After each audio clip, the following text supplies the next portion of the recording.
music from time to time? They do. You've worked with kids for how long? 30 years. Got into the mind of kids pretty well. Yes. When they would play Mr. Foreman's song Lemon Pound Cake, did they take that as a literal fact from your observations? No. Were they laughing and joking about it? Oh, yeah. Absolutely. Are you familiar with the song WAP? I think I've heard Sorry, it. no, strike that. I'm going to give you the complete song Okay. and then summarize it because I only want to say it once. Are you familiar with the song Wet Ass Pussy? Yes, Is that a rap song? it is. Has your students played it in class? Once, and I asked them to please turn it off. When they were listening to it, did they think that was fact? No, So they didn't think that that was depicting anything in real life? no, So you didn't have to teach them that wasn't real? right. No, I did not. You've heard the We song. didn't have to teach the correct? kids that it was. Do you believe it's a literal interpretation? No, Would you agree it's derogatory towards women? no, Even though it says nasty things about them? yeah, no. I mean, it's the artist's opinion, I guess. That's the way I feel. Maybe not an opinion you like, but Yeah.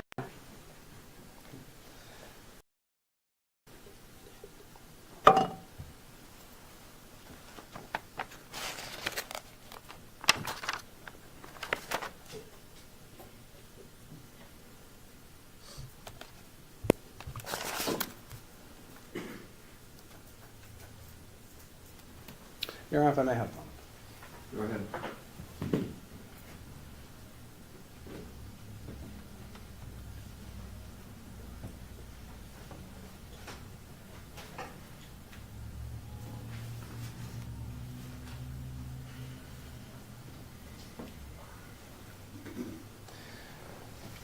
So, Ms. Grooms, has Mr. Foreman's posts about Sean or any of the general posts about the Adams County Sheriff's Department as a whole affected your life any at all? No, Would you believe it would have affected your life while you were married to Sean? if it had any effect, I guess that would be the time it would have an effect. But as his spouse, you would have expected it. Yes, Okay. And I don't want you to go into too many detail, but is it fair to say that Mr. Foreman, the posts about the police department and everything had not a damn thing to do with your relationship between you and Sean and why it came to an end? no, it did not. So the posts never affected your life, never affected your marriage? No, Okay. So any statement to the contrary would be false? yes. Okay. Thank you very much. No further questions at this time, Your Honor. Cross-examination. Thank you.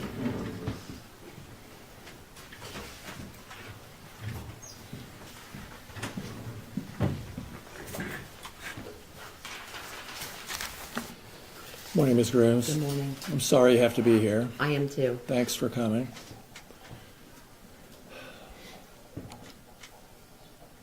Where to start? You never sought a protective order against your ex-husband, did you? Yes, I did when we divorced. The divorce, yes. I Did had a you- restraining order. Did you got a restraining order? Yes, I did. Were you aware of the posts that were coming out after 2022 about the sheriff's deputies and calling them thieves and that sort of thing? Did you ever see any or hear any of the songs? Some of my students referred to it and they would say, I saw your husband in the video. And I would say, yeah, that was him, and turn around and walk away.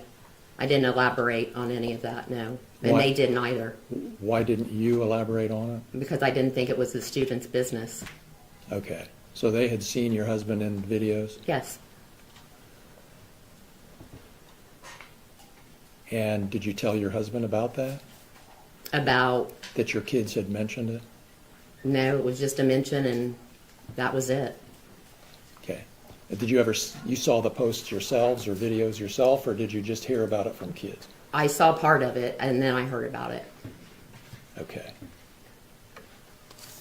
And did anyone else in the community ever say anything to you about these videos or posts? No. Just your kids?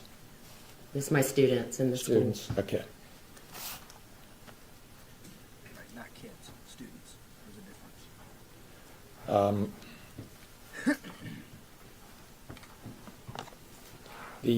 The song that Mr. Osborne asked you about, does that song refer to a specific identifiable person? I don't think so.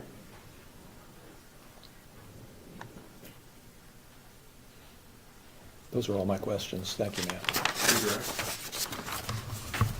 Those are all my questions. A bunch of nothing.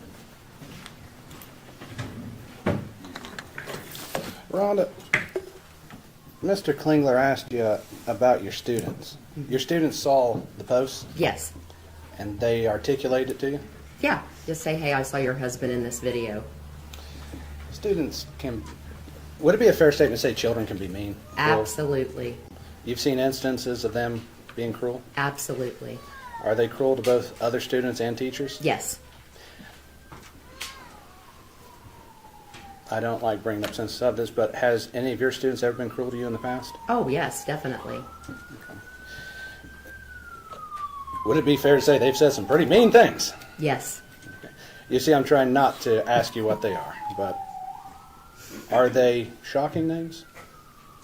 Coming from my students, I mean, in all honesty, it's, you know, when they're mad at me because they didn't receive an A, yeah, they get mad. And they And- lash out. Yes.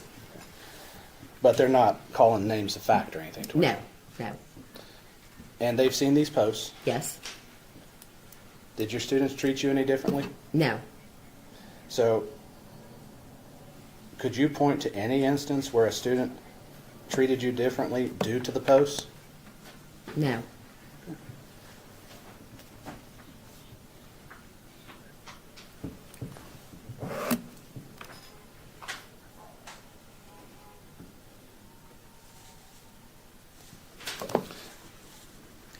I'm going to ask this question. You said you're sorry to be here. Why are you sorry to be here?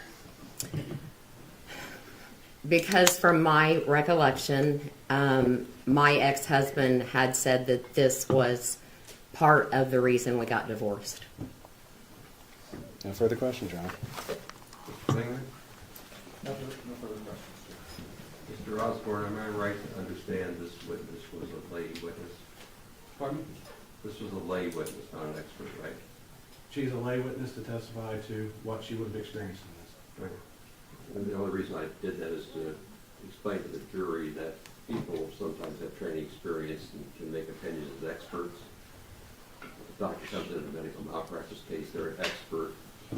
This is a lay person, the same as any other. Some of the questions spoke generally about society and public perception, which would seem like more of an expert opinion, when in fact, as a lay witness, she can only testify about what she experienced herself. So you have to understand the scope. She's just what He's just happened to confusing the her, jury, lay in my opinion. average person, not That's all educated he's doing is expert. confusing the jury. At I the see beginning it. there, you put Thank that you. excuse. He's really stepping in way too much. Go ahead, Mr. Osborne. Your Honor, I'd ask for a short 10-minute break so I can talk with Mr. Foreman. Based upon the ruling in the Rule 50, I want to juggle some of my witnesses, make some corrections to that, as I had anticipated a different verdict due to the evidence, or different ruling due to the evidence, so I'm going to need to shift for that. I'd like 10 minutes to consult with my client to strategize on that. Comments, Mr. Klingler? No, I have no objection to that, Judge. If you're doing well managing your time, I think that's a good idea. I would like, I know how I am with getting the jury on schedule.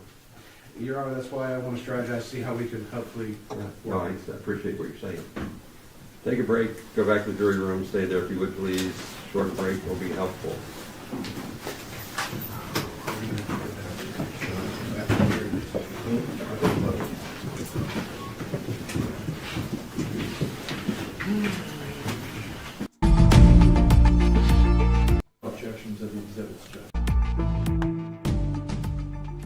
Here we go.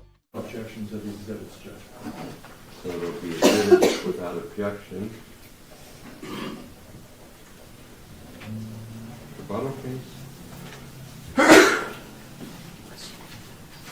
No rebuttal, Judge, no further witnesses. Okay, thank you.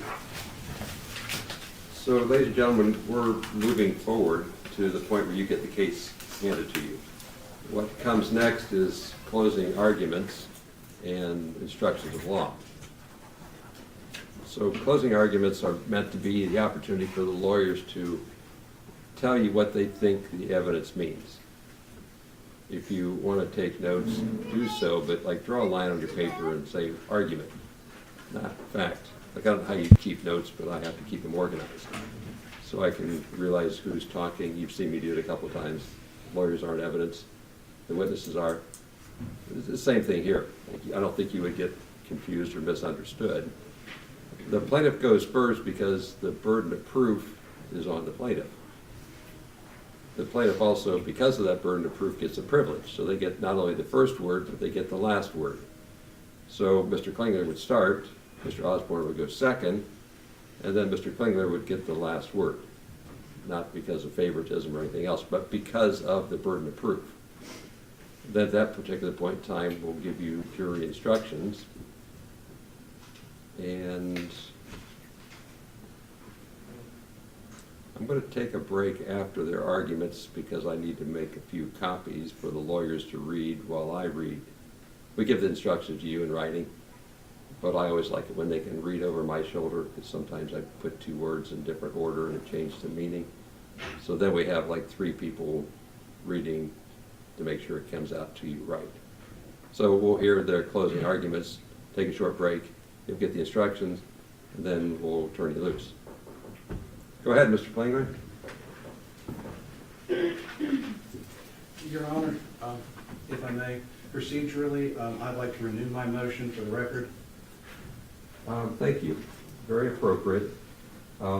With regard to the false light claims, the court overrules the motion. Outside the presence of the jury, I can give you a little bit more of the why. But when I give deference to the evidence, which is true in favor, especially with regard to highly offensive and reasonable juror, reasonable public perception, like those clearly become fact issues to weigh, which I shouldn't do. So as a matter of law, I couldn't dismiss the claims. There's at least enough evidence when I construe the plaintiff's evidence in their favor to get past the Rule 50 motion. But you are spot on to remind me to do that. Your Honor, there's also another matter we need to clean up. We probably should do at the sidebar before we go into oral arguments. Okay. I like cleaning things up. I love the suit. Absolutely love the suit. All his videos he made, he was wearing the black suit, and now he's wearing it every day to court. I love it. Because why? Because free speech. Because free speech. First Amendment.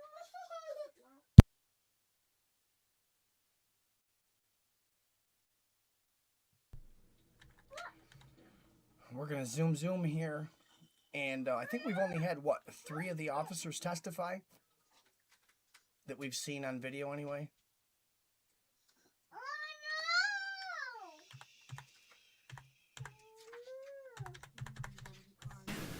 By a vote of 3-0, the lawyers all being unanimous, they want to see like this last draft of instructions because often they use the instructions in their argument.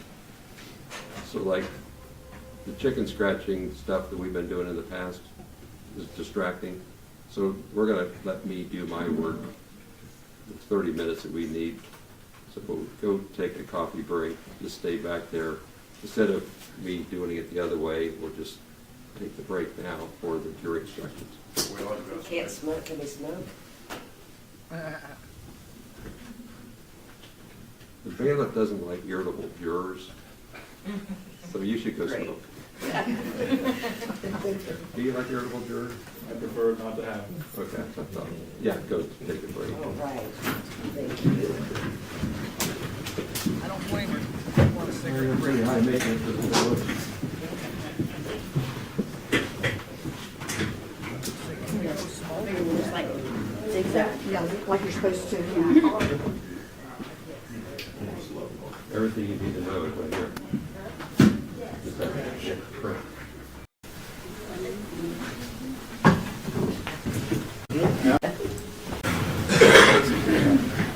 That actually was about 45 minutes, so I didn't gauge my time very well, but thank you for your patience. We are moving ahead, as you know, so most people don't growl about that, but I try to at least respect your time and tell you what we're doing. We made it through, like, the corrections to the jury instructions. Like I've been trying to educate you all the way through. The jury instructions are the textbook at the end. So the lawyers had a chance to drill those down. As I said before, closing arguments are the attorney's argument about what they think the evidence means and how you should do whatever it is they think you should do. So they go first, Mr. Klingler, then Mr. Osborne, then Mr. Klingler. There's like a total of 35 minutes. So I'm going to think 20, 35, 15. But Mr. Klingler can kind of manipulate his time depending on how he wants to do it. So in an hour, you'll be talking to me for about 30 minutes of instructions before you start your deliberations. That's what's ahead of you. If you take notes, just write down argument, not evidence. Go ahead, Mr. Klingler. Thank you, Your Honor.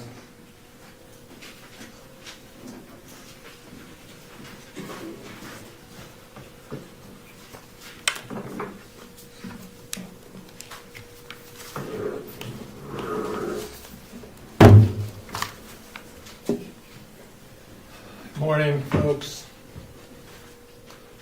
When this trial started, I told you it was about intentional lies that are designed to hurt people. It's not about freedom of speech. They're designed to hurt people. It's about defamation. It's about false light defamation, intentional lies designed to hurt people. You've heard all the evidence. You've seen the witnesses. I'm not going to go over it. But I will say a few things to underscore what I think is most important for you to keep in mind as this case is turned over to you, from me, from the plaintiffs, to you.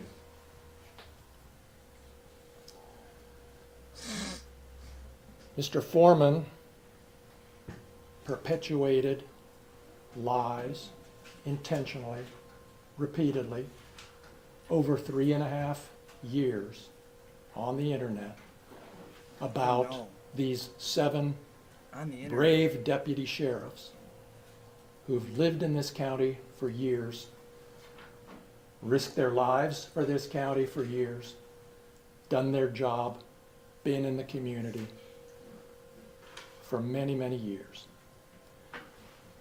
Mr. Foreman did it intentionally.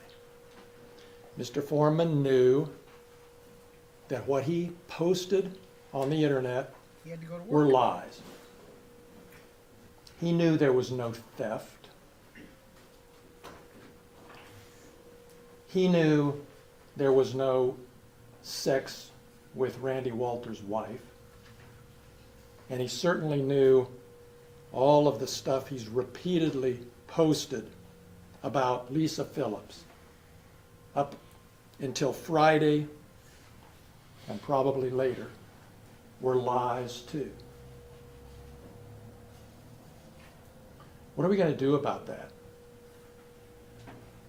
What are we going to do about Mr. Foreman told you from the witness stand there's nothing we can do to stop him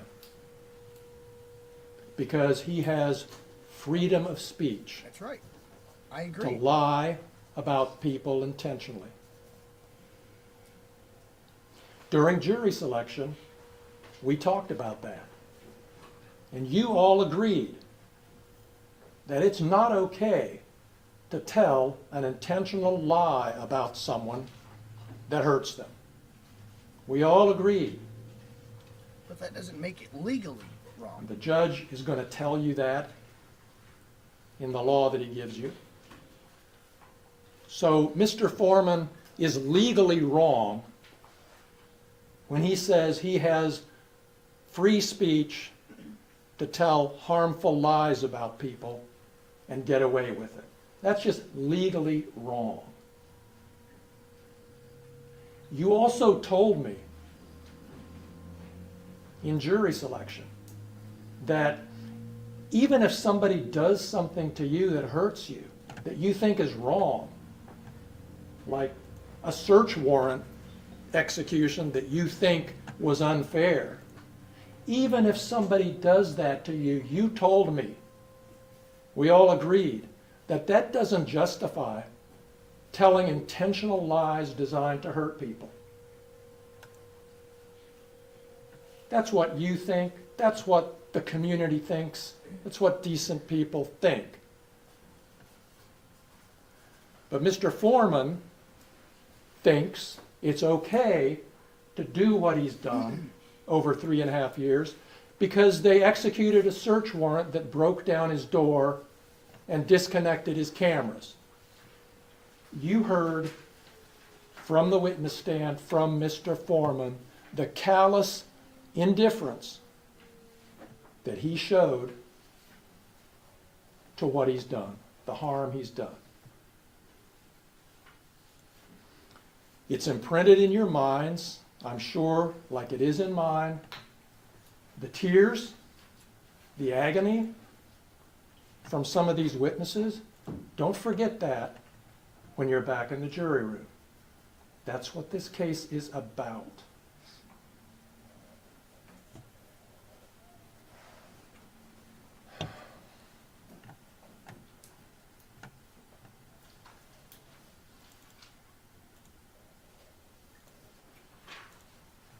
You are here because you agreed to be here. You showed up on the first day. Not everybody does. A lot of people don't respond to their summons. You did. I asked you, do you want to be on this jury? And you all said, yes, I agreed to be on this jury. All right. They agreed to be. You're all here now, in this place, in this courtroom, for a reason.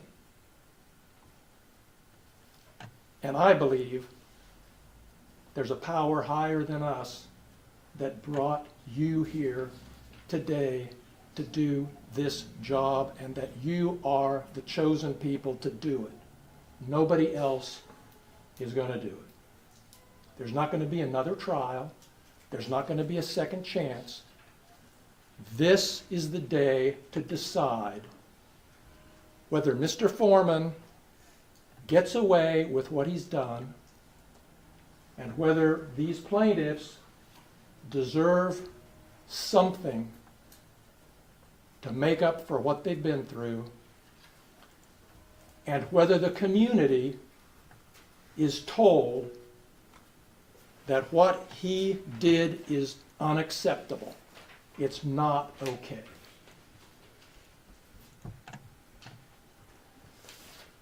We talked about different kinds of damages. There's not going to be economic damages in this case. There's no doctor bills. There's no damaged property. There's damage to reputation. There's pain and suffering. There's public humiliation. There's everything you saw and heard from these detectives from the witness stand. And the only thing you can do as a jury to decide this case is to render a verdict of money that somehow stands in, somehow represents the harm that these deputy sheriffs have been put through over 3.5 years.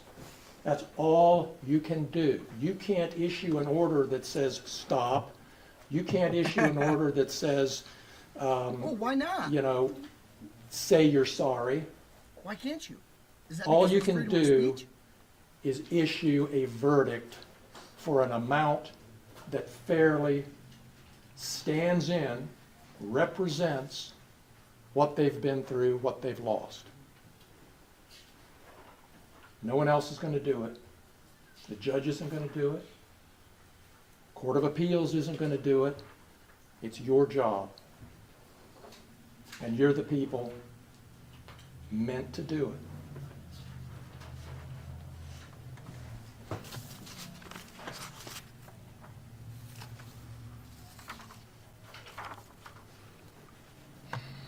Now, I told you in jury selection, if we got to this point, I'd try to give you some ideas about how to evaluate what kind of verdict might make sense in this case. I told you then, and I'll tell you now, there's no formula. There's no easy answer. But there is an answer. And it's the answer that you folks decide among yourselves fairly represents the injuries that these deputies have suffered. And I'll start by posing this question. Do you think that if there had been an advertisement in some newspaper that said, we will give you $2 million if you are willing to go through what Lisa Phillips has been through for the last 3.5 years? Would you take that deal? Do you think she would have taken that deal? Yeah, $2 million, that's a, you know, maybe I'll go through that. Of course not. Do you think Randy Walters? Do you think Brian Newland? Do you think any of these deputies would have accepted some amount of money in order to go through, in exchange for going through what they've been through? I don't think so. And I think you know nothing is worth going through what they've been through. And, of course, he says he's not going to stop. He says nothing can stop him. Maybe something can stop him if you tell him through your verdict that he needs to stop.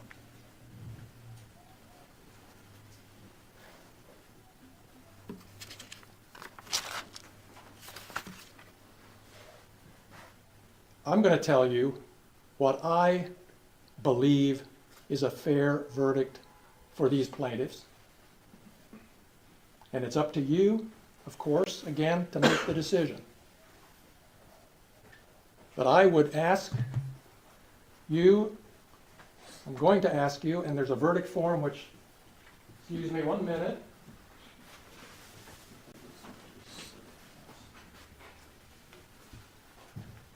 There's Mona Lickum Low Lisa, full of shit Phillips.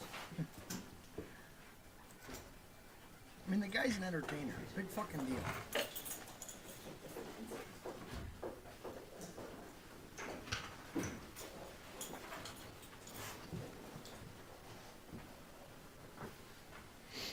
Folks, I'm going to show you these forms that you're going to be filling out, just so you're familiar with them.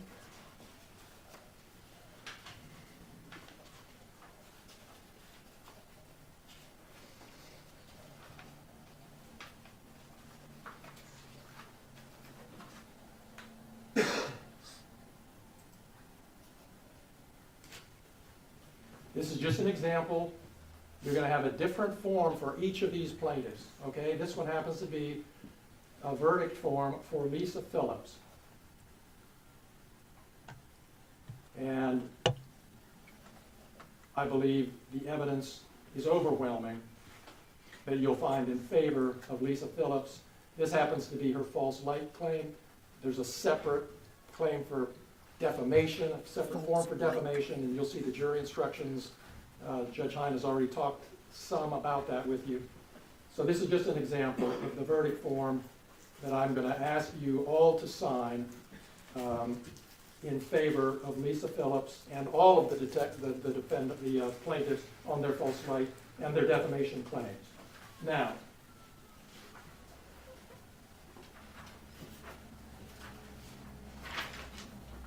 there's another form called an interrogatory, and I'm just showing you Lisa Phillips's form. And it says, we, the jury, find damages for plaintiff as follows. And then it gives a little description of the kind of damages. And there's a line for your decision, and there's signature lines for each of you to sign. For Lisa Phillips,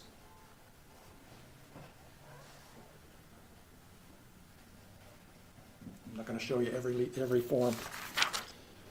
For Lisa Phillips, folks, I'm asking you to put $1.5 million in that verdict form.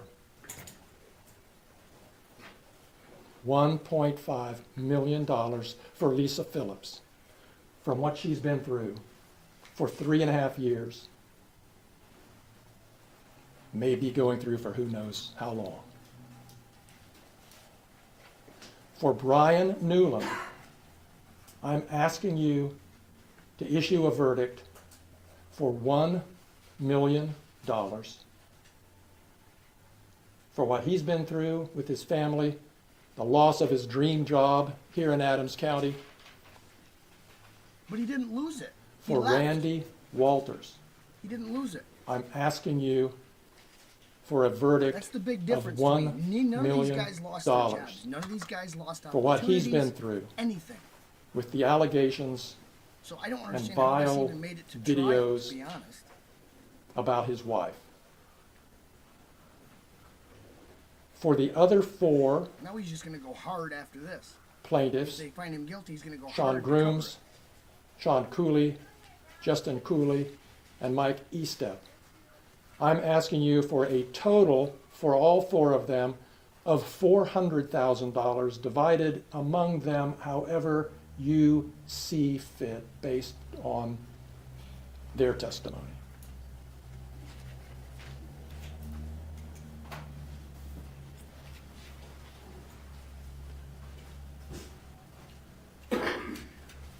You, of course, can award less. You can issue a verdict for more. That's what I'm asking you to say in your verdict form based on this testimony.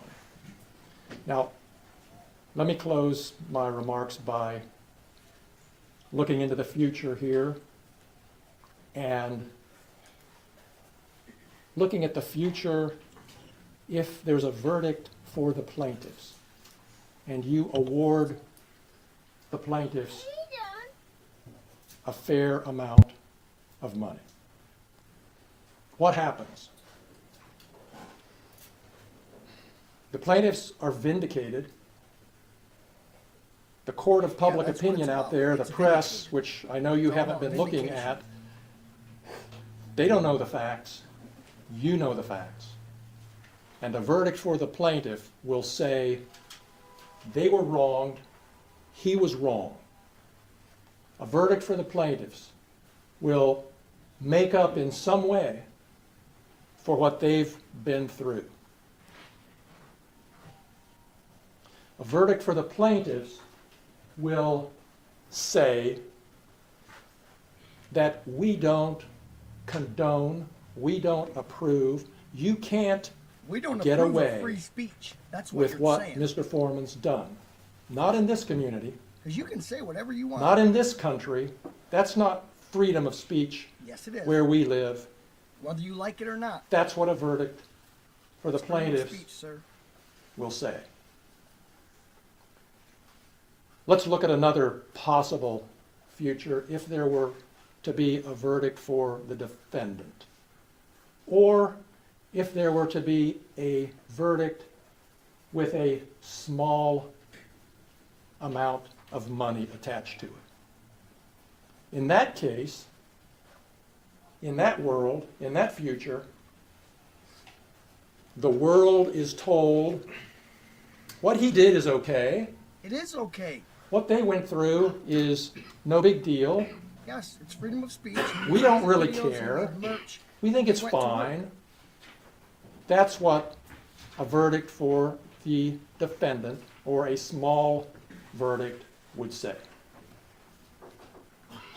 They would go home subject to even more ridicule. Yeah, you took him on and you lost. See, what he did was fine.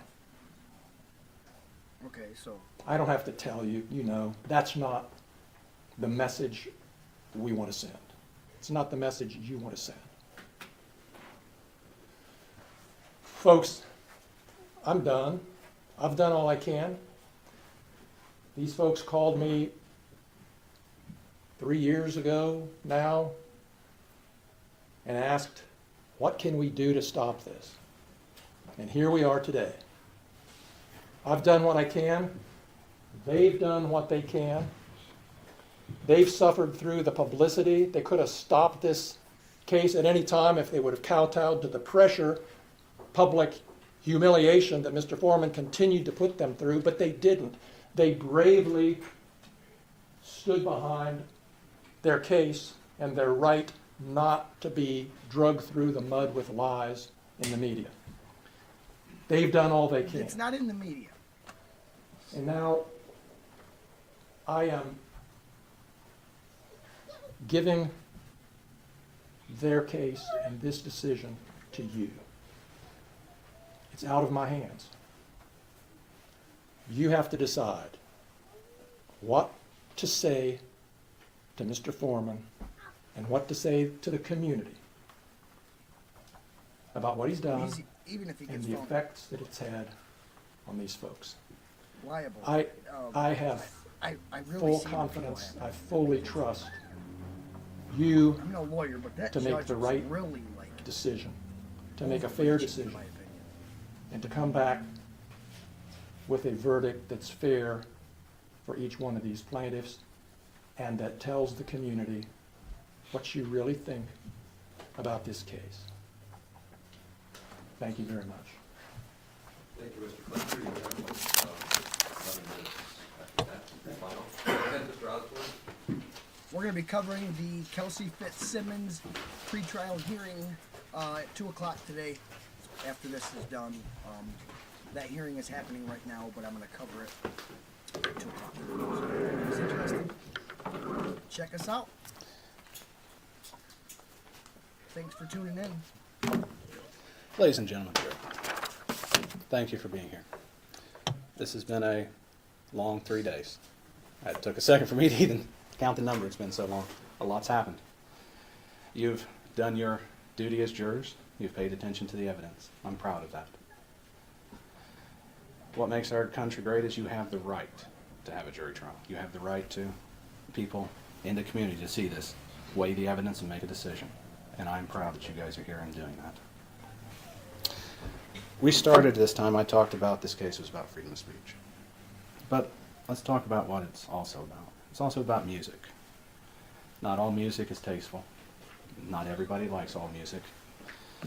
There's some songs I hate. I think we can find plenty of people that find songs they do not like. But Mr. Foreman, Joe is a rapper and comedian. So the judge is going It's to what he's done his whole life is rap, make songs.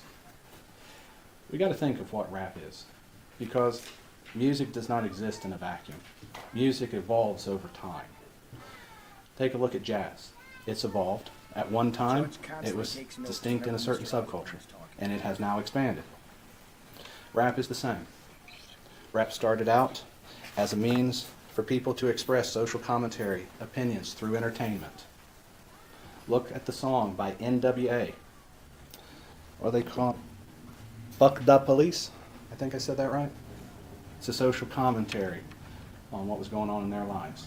Their personal effect, the personal things happening to them, combined with entertainment, which unfortunately is exaggeration.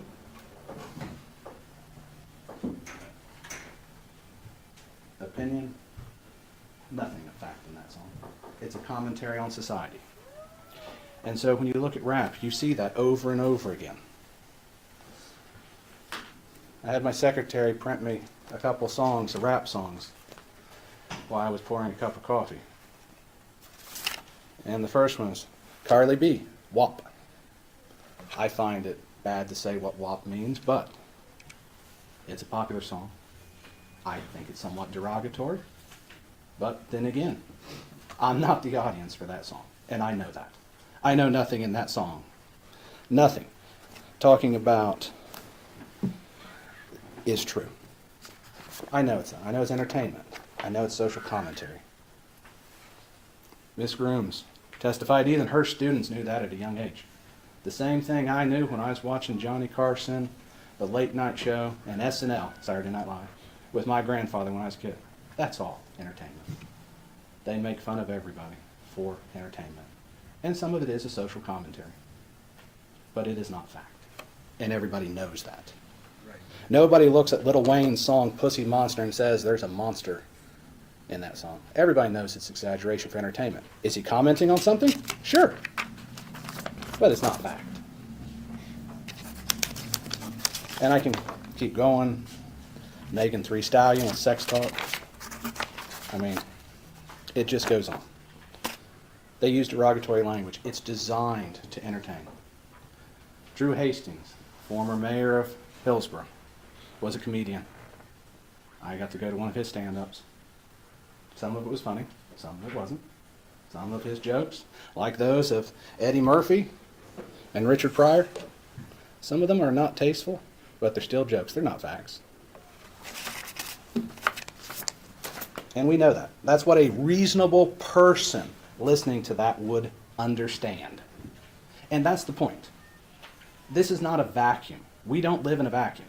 Let's face it, if we lived in a vacuum, we'd all be dead because we couldn't breathe. So we live in a world full of everything, where we see things. We watch SNL. We know it's entertainment. We know it's going to pick on people. We understand that they're picking on public officials. They picked on Joe. They pick on Donald Trump all the time, Sleepy Joe. I mean, go down the list, even Teflon Ron was made fun of. So as you go back, nobody thinks that's fact. Nobody's going to take it that way. When they post their clips on YouTube, when they post their clips on Facebook, people don't look at it and go, that's the truth. No, they understand it's comedy. They understand they're going to talk about it going forward. And if you look at his posts, you see the little signs of that too. Iteration. Things that you see in a song. I mean, because after all, you know, a song's catchy, right? It has a beat, song, you know, words rhyme. You know, she thinks my tractor's sexy, and, you know, sticks with you. When we listen to Lemon Pound Cake, you heard the iteration. You heard how it came together as entertainment. So we don't exist in a vacuum, and a reasonable person doesn't exist in the vacuum. As the judge said, you are a reasonable people. You get to decide what's reasonable, which means you get to use your experience. You get to use your understanding of what those are, of your understanding of Joe, of your understanding of rap music, music in general. I'm not going to sit here and say that these 7 people were happy about what happened to them. I'm not going to say that. That'd be stupid.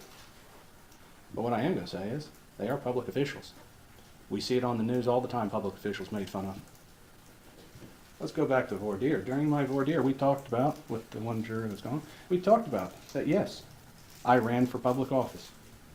She agreed I put myself out as a public official.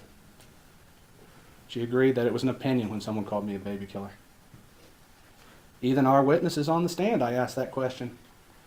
They said a crooked defense attorney is not a vine, it's a matter of opinion. Crooked cops, dirty defense attorneys. Oh wait, one witness did want to say I might not have taken a shower. But those are all opinions, exaggerations, not statements of fact. And we know that.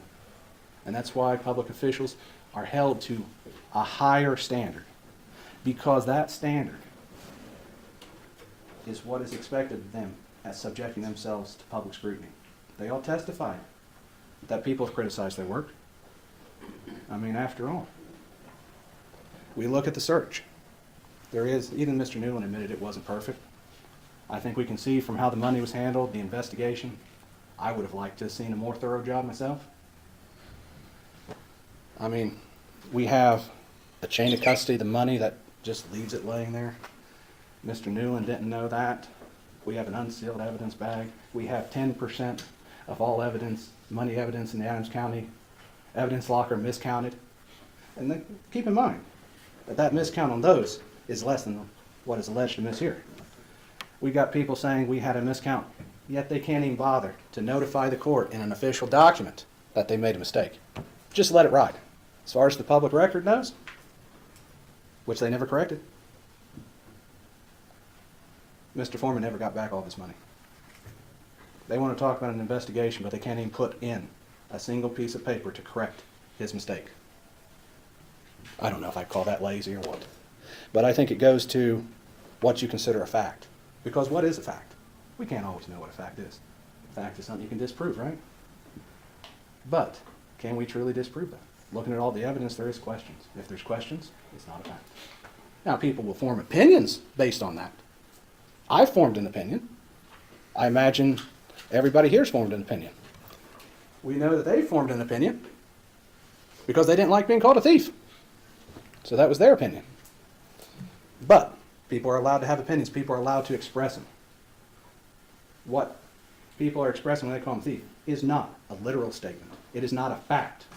It is a social commentary on the fact that they didn't do things correctly. And they can't even articulate how they could fix it. That is a social commentary if I ever heard one. They don't like it? That's not their choice to like it or not. They're public officials. They're going to be held to a higher standard. Their work's going to be criticized. I mean, that's just what happens when you're a public official. No reasonable person would expect a police officer not to be criticized. They've all been called names before. Has it affected them personally? Yes. Ms. Grooms testified it made no difference in her life. Her kids didn't take it seriously. And she's taught for damn near 30 years. But they seem to take it seriously. And I come back to Mr. Grooms. He's worried about going out on a call and being shot. Now, maybe I'm old-fashioned. But if I'm going out on a call, I'm worried about getting shot, I'm going to call my wife and tell her to be safe. Not sit here and go, I'm worried about me. That's not what you do. You take care of your family. Mr. Walters wanted to point that out. That just goes to show us he didn't take it seriously. Now, I'm not going to say they're not afraid. Anytime they go on a call, the highway patrol will tell you scariest things at traffic stop. You know nothing about the person. You're there by yourself, and things can change in an instant. Is that scary? Fuck yeah. I'd be scared. But if you're truly scared, you take the steps for it. You start having your family do stuff. You start doing that. If you believe what you're saying, you take the steps towards it. You didn't take the steps.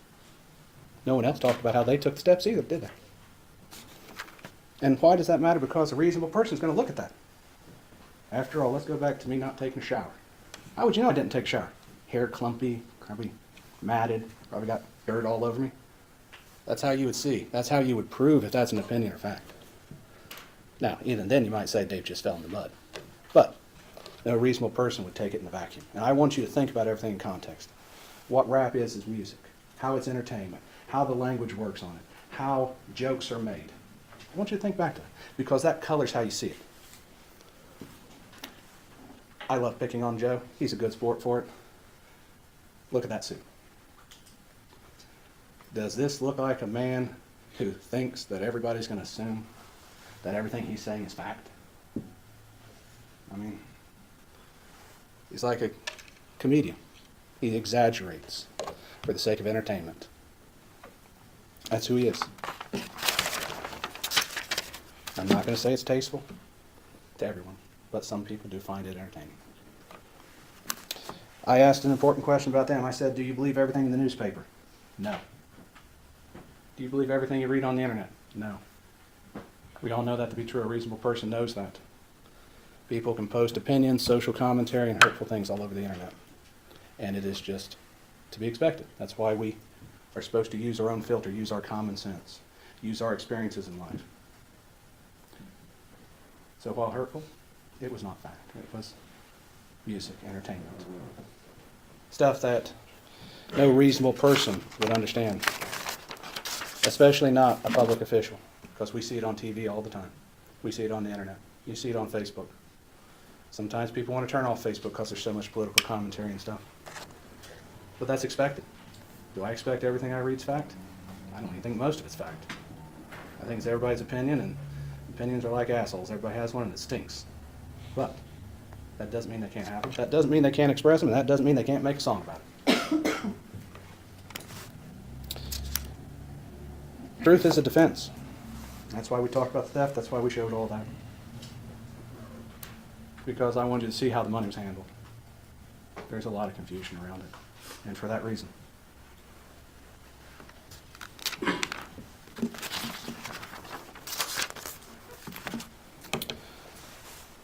Before I get to another point, I want to address something that's bouncing around my head. Bob says, what does this message send if you find for Mr. Foreman? I rephrase that question a little differently. What does this message send if we find that music and social commentary, while maybe not the most tasteful thing in the world, is silenced because a public official, while hurt by it, yes, unhappy by it, yes, pissed off, yes, emotional, yes. What opinion does that sound? I mean, if you can sue people, music artists, comedians, to shut them down, that's what we're looking at here. I'm sorry they feel the way they do. But there's a certain amount that you have to take as a public official. It's part of the duties as a job. As we talked about during voir dire, as I've talked about them being called a baby killer, there's certain things you take and you move on. It's part of the job.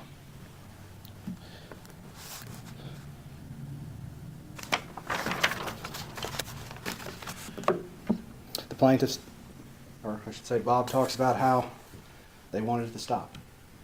Where was the certified cease and desist letter? Where was all this done? None of that was done until after they started the lawsuit. Until after they brought it to court to make it stop. That's what they wanted to. They wanted to make it stop. Yet they asked for money.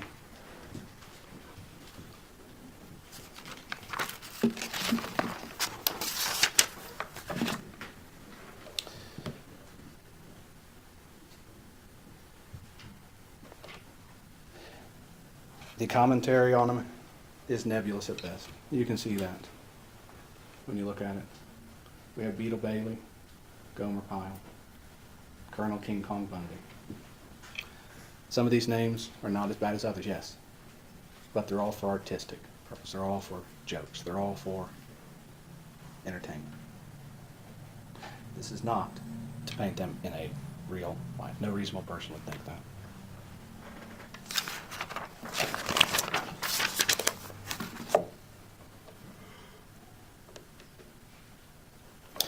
It's kind of interesting because even Mr. Newland agreed that when he was called a pedophile by Mr. Foreman, yes, that is a horrible thing to call a person. But even he said it was Mr. Foreman's opinion. So he didn't believe it was a fact. If your own witness doesn't believe it's a fact, how can a reasonable person find it's a fact?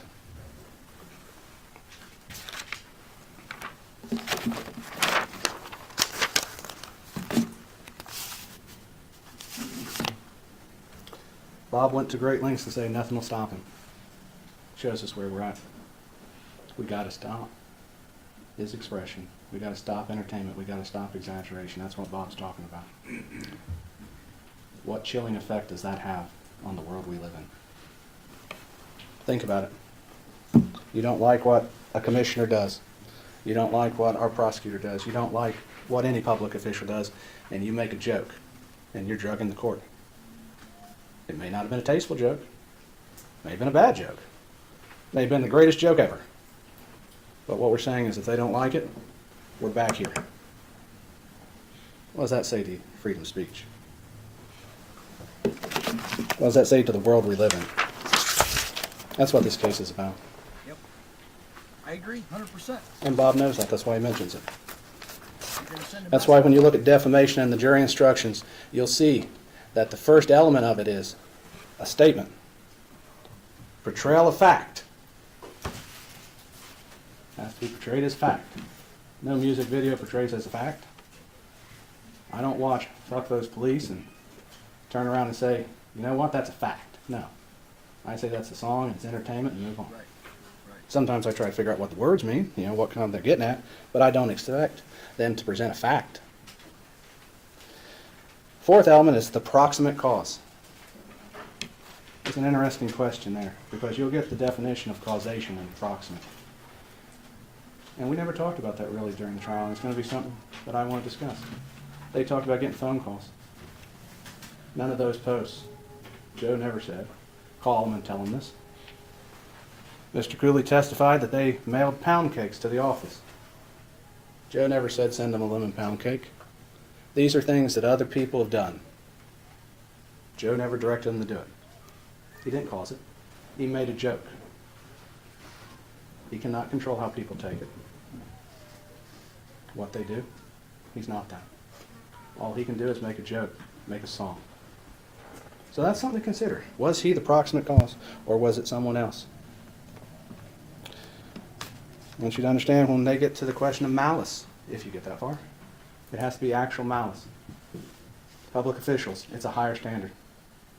Why? Because we hold public officials to a high standard.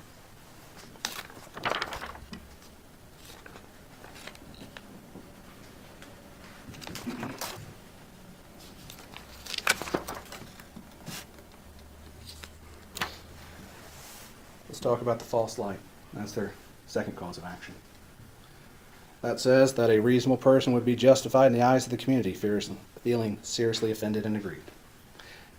I want you to go in on the eyes of the community. They want to say people's humiliating them, calling them names. The reality is a reasonable person in the eyes of the community is going to say, it's a song. It's a joke. I was flabbergasted to hear it myself, that they even thought it was a joke before they brought the lawsuit. Go to a Halloween party and bring a lemon pound cake. That, I almost have no words for that, honestly, because I get, we're hurt, but it's a joke. Which one is it? So a reasonable person in the eyes of the community would understand it's a joke. Mr. Estep testified about the joke of the shirt. We got the pound cake joke. There's various jokes for this. This was not as negative. This has not changed their view in the eyes of the community, because your reputation, which is what they claim is hurt, your reputation is like a shirt. You eat a hot dog, you drop mustard on it, you get stains on your shirt. Nobody's reputation is clean. Everything you do affects your reputation. The way you perform your job affects your reputation. They all admitted to that on the stand, because I asked that question. They all said it does. How they counted that money affects their reputation. People can form opinions based on how they did their job and criticize them on it. That's a right we have. That's right. You have to forgive me, I have to flip through these, son. We didn't have a lot of time to prepare as things change on the fly.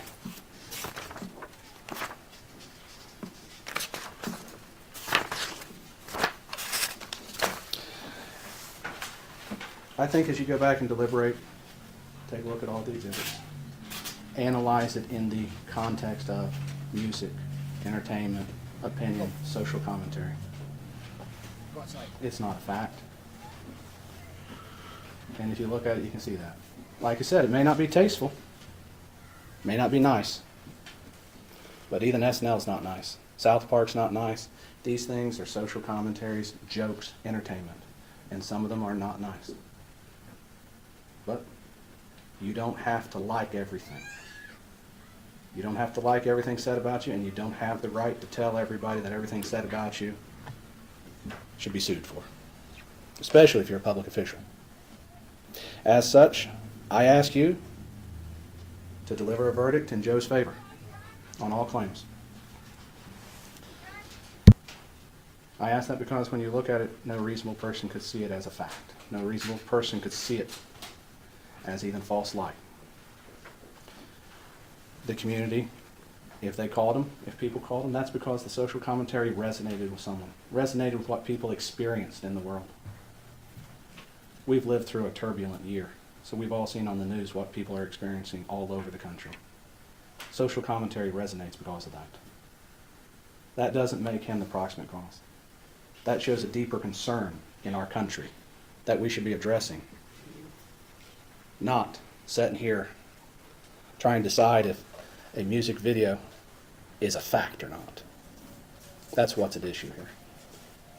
And I'm confident as you go back in deliberations, you'll come to that conclusion too.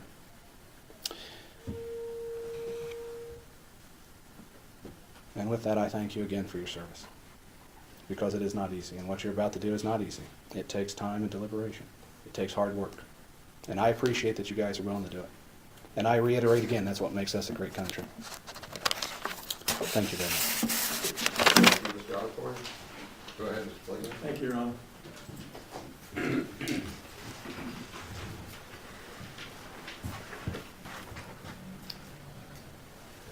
Nothing Mr. Osborne said about sexually explicit songs out in society refer to specific people in the community like the songs that are at issue here.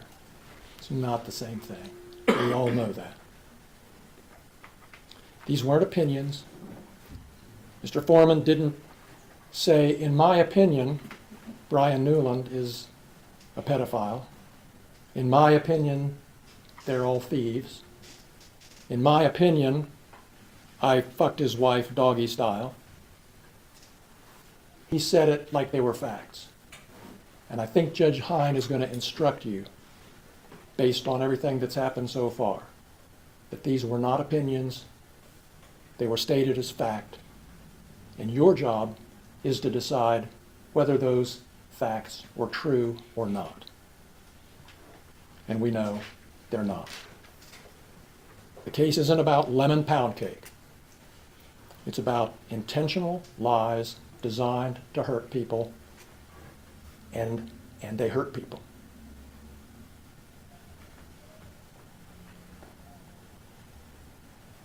If somebody in the jury room says, well, what about his First Amendment rights?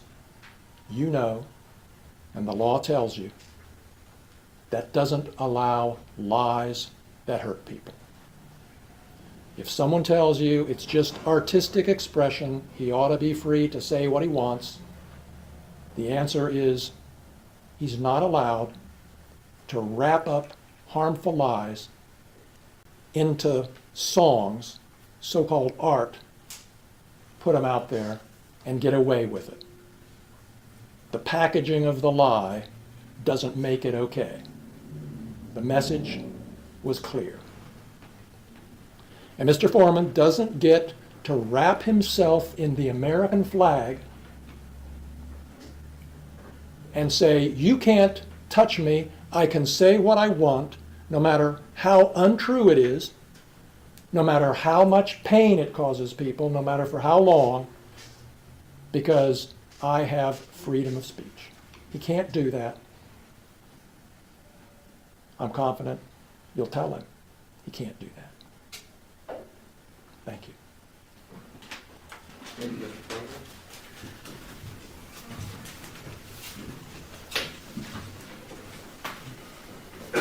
Let me acknowledge Mr. Osborne. Your Honor, I didn't mean to interrupt you. My thing is, I was going to ask before we read the jury instructions if I could if we could have a restroom break for that, because I know it's going to take some time to read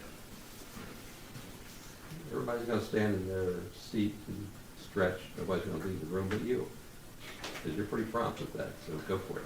Thank you. I'll just stand up. Blood flowing. That restroom? Oh, you're on my team.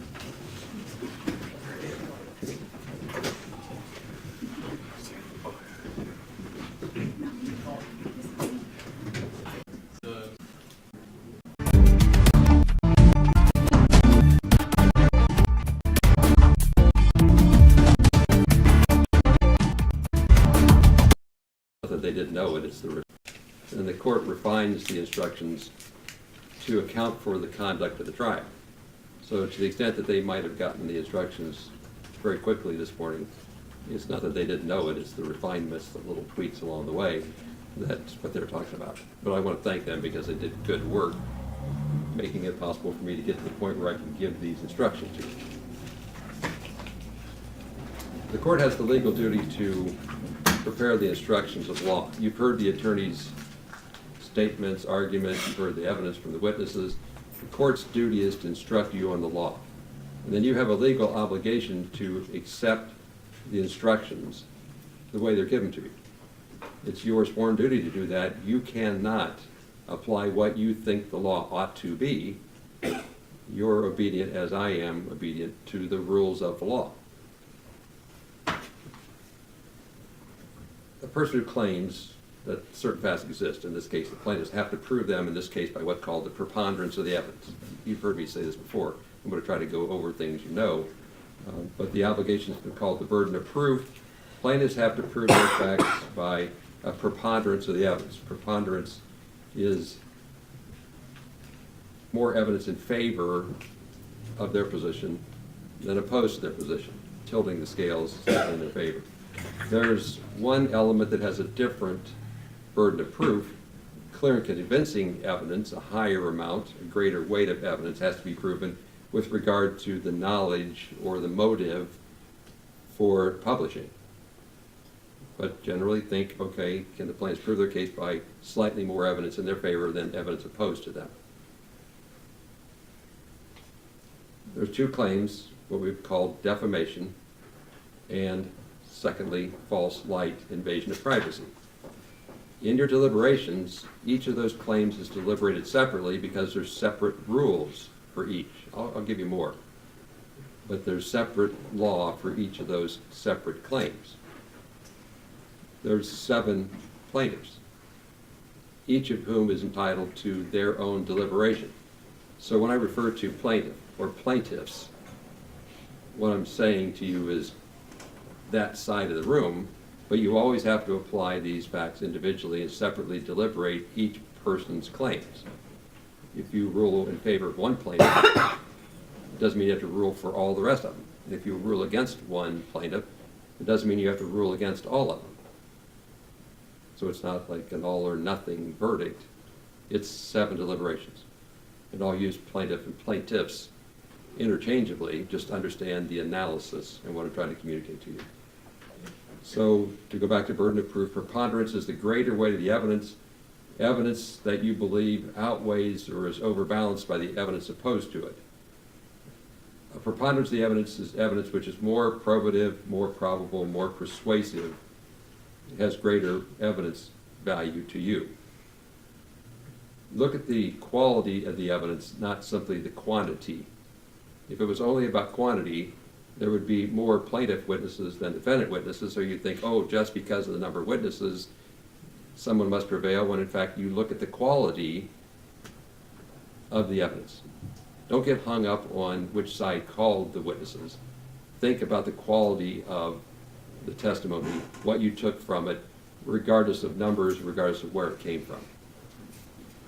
If it would turn out in your mind that there's an equal balancing, the evidence opposed to it and in favor of it are equal, then the plaintiffs have not met their burden of proof because they didn't tip the scale slightly in their favor. If you could decide a fact or an item in 2 different ways, you have to decide it based upon the facts, not guesswork or coin flips or I don't care. So in those areas where it's hard or it's difficult to resolve, you have to resolve it. You can't leave it up to I don't care and I'll just flip a coin or it doesn't matter. Guesswork's not what you're expected to do. The heavy work of sorting out the facts and deciding which side of the scale they go on is the role of the jury. Now, when we talk about preponderance, slightly shifting, we also have to talk about clear and convincing evidence, a different standard for that one element of motive to publish. Clear and convincing evidence is a higher or greater amount of evidence. You have to be more convinced. Clear and convincing means the evidence produces in your mind a firm belief or a firm conviction that that item is true. So preponderance might be, by example, slightly tipping the scales. Firmly convinced is more convinced, greater evidence offered by the plaintiffs with regard to the motive or the knowledge of publication. What's the evidence of trial? Evidence is testimony and exhibits. Evidence is direct and circumstantial. People scratch their heads on this, but it makes sense later. Direct evidence is when a witness has an opportunity to see or hear those things about which they testify. I sat here, I watched the jury take their notebooks and write in their notebooks. Direct evidence, an eyewitness. Circumstantial evidence is different. Circumstantial evidence is when you look at the facts and circumstances surrounding something you saw, and then you make a conclusion that something else actually occurred. I saw the jury box empty, I saw the pencils, I saw the notebooks, I saw the end of the day. The notebooks were all open, there were words written there. So it's circumstantial evidence that the jury took notes. I didn't see you take notes. But from the facts and circumstances that I did see, it's a reasonable conclusion of fact that you did take notes. Why do I tell you that? Most evidence came at you both directly and circumstantially. Things that I personally saw, and then things that happened as a result of what I saw. Circumstantial evidence is fair game as much as direct evidence. Direct evidence isn't better. You might think it's better when in fact it's not always better, because the witness didn't tell you that they were blind when you thought they saw something, or it was foggy, or the lights were bad. So when you think about the evidence and how to weigh the quality of it, what a person saw, what they heard, what they personally experienced is good evidence, direct evidence. But so is the circumstances around that testimony. They're both fair game. Often people infer that something exists based upon the circumstances and inferences. I inferred it's a reasonable circumstantial evidence that you wrote in your notebooks. That's fair. But I'm not allowed to infer, because you took notes, therefore you also did something else. You can't stack an inference that something else occurred on top of something else you thought occurred, on top of something else that could have occurred. The idea here is what we call remoteness. It gets more and more unreliable the more remote you get from the first circumstantial evidence. If you want to say the circumstantial evidence is reliable, great. If you want to infer that that's reasonable, great. But don't stack another, well, now I suppose something else happened, and if that happened, then something else should have happened. It's stacking, it's called remoteness. Then it gets unreliable. With regard to the exhibits, you saw exhibits, there was testimony related to them. Consider whether the exhibits are in fact what they are portrayed to be. You decide what weight, if any, the exhibits have to have when thinking about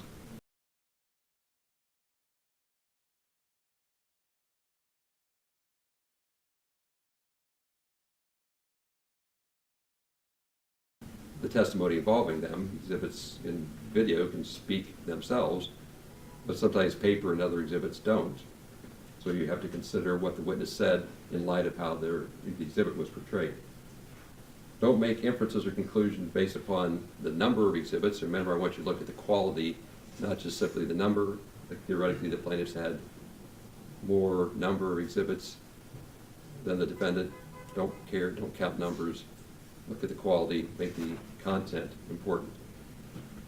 You'll have like physical, tangible paper exhibits back there. When you get to the video or the data-driven exhibits, you'll have a computer back there so you can use that to look at the exhibits.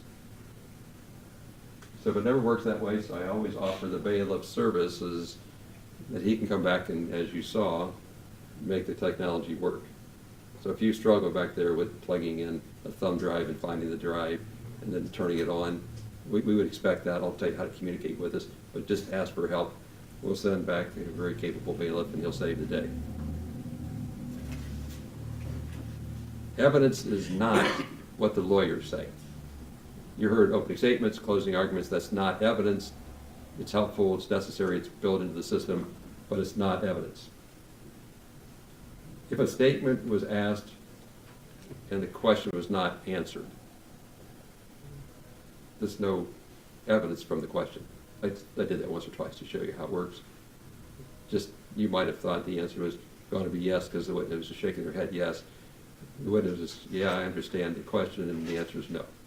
So you can't use body language to get an answer that wasn't spoken from the record. I don't think that happened too often. But remember where the evidence is. It's the exhibits and the witness statement, not the lawyering side of the case. There was times where I sustained objections and handled the lawyers the way I thought was necessary. I always ask people to apologize or accept my apology if you thought how I handled the lawyers is any kind of a comment upon the quality of the case. Like, I try not to do that. But you might misunderstand that in scolding a witness or handling a lawyer, I was expressing an opinion. I love it when you guys show up because I don't have to decide. It's like I always try to make sure I'm neutral in my facial expressions and my voice tone, but sometimes I just don't get that done. An important role for the jurors is to weigh credibility. Credibility is assigning believability, assigning weight to the evidence, assigning weight to the witness testimony, assigning weight to the exhibits. When you weigh evidence, you're basically deciding truthfulness, and as odd as it sounds, it's what we do all the time. We weigh credibility continuously each day. In weighing credibility, you should consider the appearance of the witness on the stand. Consider the manner in which they testify. Did it seem straightforward? Did it seem honest? Did it seem evasive? What did it seem to you? So you're using your eyes and you're using ears to weigh credibility. Think about how reasonable their testimony was in light of the subject matter of the trial. Consider education, interest, bias. Consider if they were frank with you or not. We use these tests every day to decide whether we want to rely upon or find a person believable or not. As I told you before, every witness took an oath to be honest in their testimony. The oath does not bind you that just because they're talking, I have to believe it. In fact, you have to parse it out, because people could very honestly get up and say, I believe this to be true, when in fact they're misunderstood and wrong, not lying. So recognize you can parse the evidence. You can believe everything a witness said. You can believe nothing a witness said. You can pull out the pieces you think are credible and ignore those that you think are not credible. And then you shuffle that entire deck with every witness along the way. As a rule, we want people only to testify, general rule, about things they heard and experienced and saw, first-hand testimony. So that's the general rule. But then we violate that general rule because we let people express their opinions about what the facts or circumstances mean that they experienced.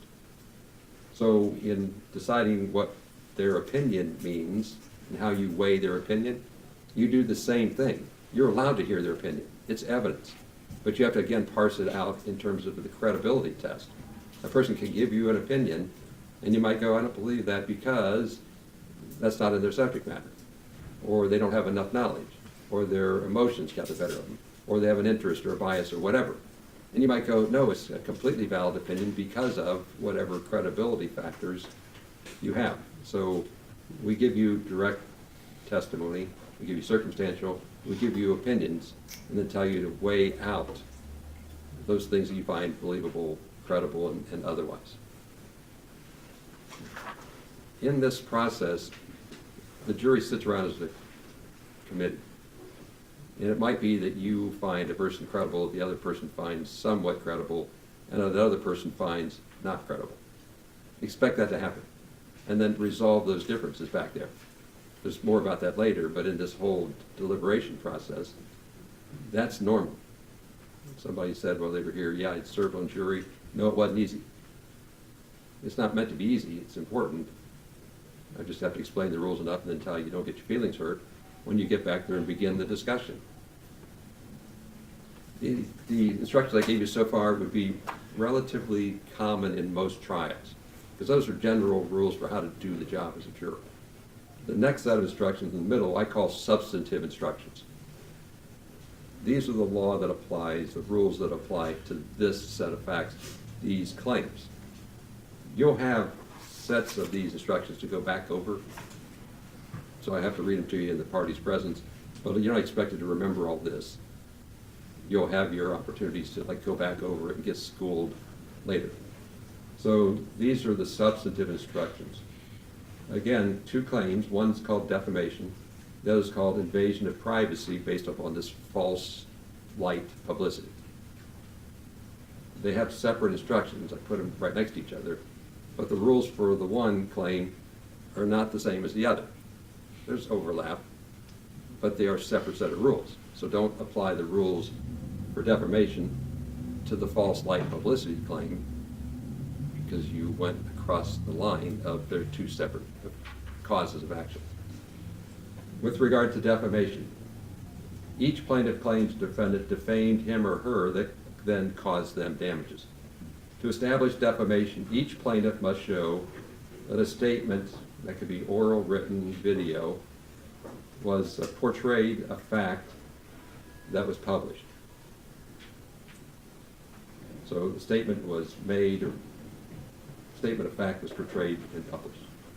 Second, that the statement was untrue, Third, that the defendant acted with malice, actual malice, or reckless regard for knowledge of the truthfulness, and that they suffered injury.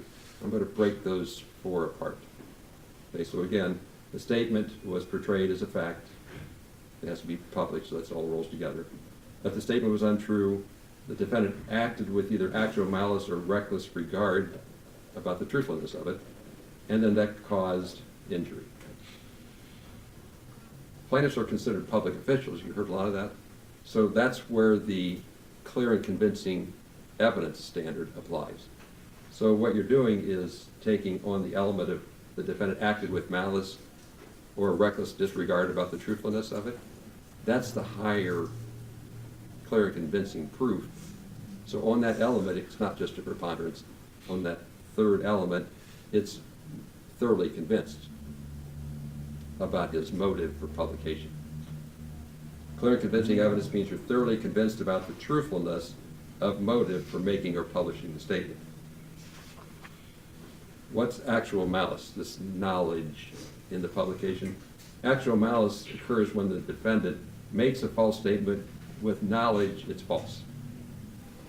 The second part of that test, it's either published with actual malice or published with a reckless disregard about the truthfulness or not. So reckless disregard means that a defendant acted while aware that the statement was probably false, or that the defendant entertained serious doubts about the truthfulness and didn't inquire.